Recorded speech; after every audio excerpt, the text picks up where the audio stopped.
Птицы нашего двора. Вот, принесли кушать. Вот. Но мы сильно рядом стоим.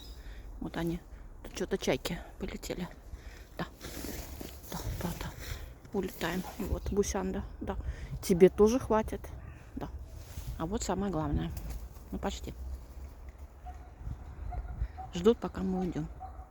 Наверное. Все, мы уходим. Да, кушай. Кормушки кто-то убирает. Поэтому сыплю просто на снег. Да, кушай. Я еще принесу.